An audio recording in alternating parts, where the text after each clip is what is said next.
let's kick things off with a huge question. How did you become you? It's one of life's biggest mysteries, and it's right at the heart of the science of human development. So we're going to dive into how scientists try to understand the way we all grow and change throughout our lives. No, really, think about it for a second. Was it your DNA, your family, the era you were born into? This isn't just some late-night philosophical question. It's a real scientific one. And lucky for us, researchers have a pretty powerful toolbox to help figure it out. So, where do we even begin with a question that big? Well, scientists start with a kind of master plan. It's called the biopsychosocial framework, and you can think of it as the foundational blueprint for understanding how any person ticks.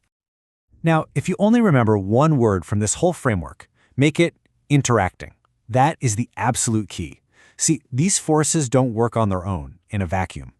Who we become is this incredibly complex dance between our biology, our mind, our world, and crucially, the timing of it all.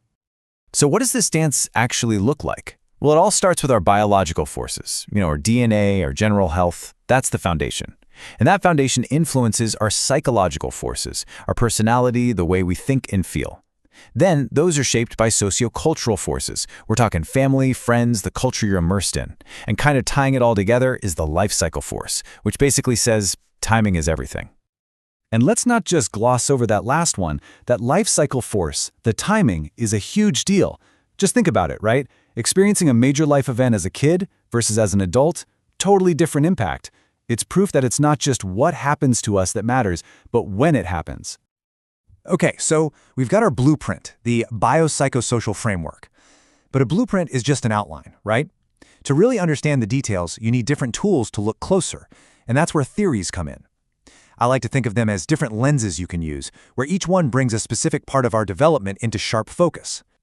And each of these lenses gives you a totally different view. The psychodynamic lens, for example, zooms way in on our inner world, our hidden drives and conflicts.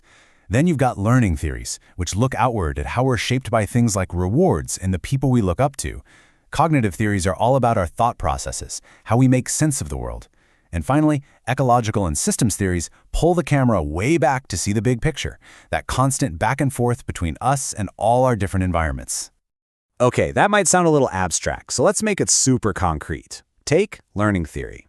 One part of that is social learning theory, which basically says we learn by watching other people. Ever wonder why social media influencers are, well, so influential?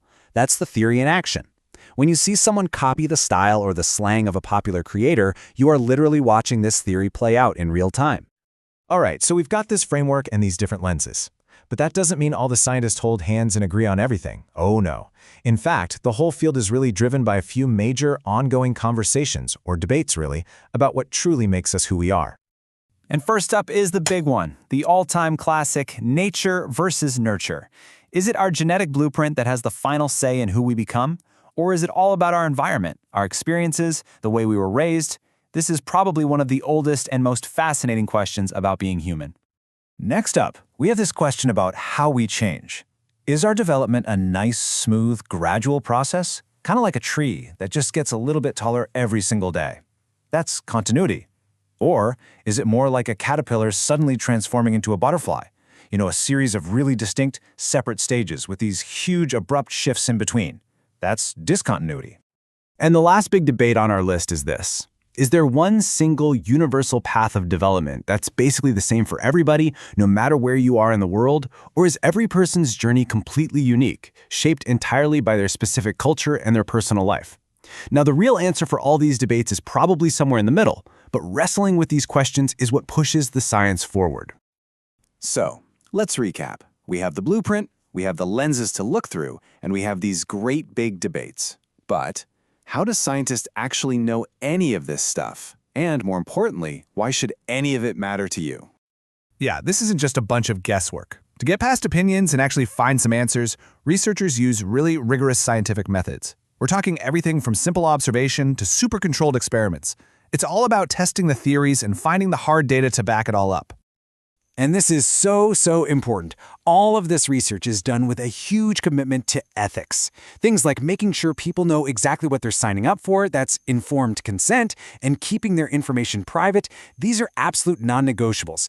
The whole point is to make sure that people who contribute to this knowledge are always protected and respected. And through all this research, we get these amazing insights, like the cohort effect. Sounds fancy, but it's a pretty simple idea. It just means that people born around the same time share unique historical experiences that shape them. I mean, think about it. Growing up with a smartphone in your pocket from day one creates a completely different world, a different developmental path than for any generation that came before. It's a powerful reminder that our personal stories are always tangled up with history. So, let's bring this full circle, right back to where we started. You. Now that you've got this little toolbox, the blueprint, the different lenses, the big debates, which of these ideas really clicks with your own life story? Do you see yourself as a product of inner drives, a result of what you've learned, or is it all about your constant dance with the world around you? Definitely something to chew on.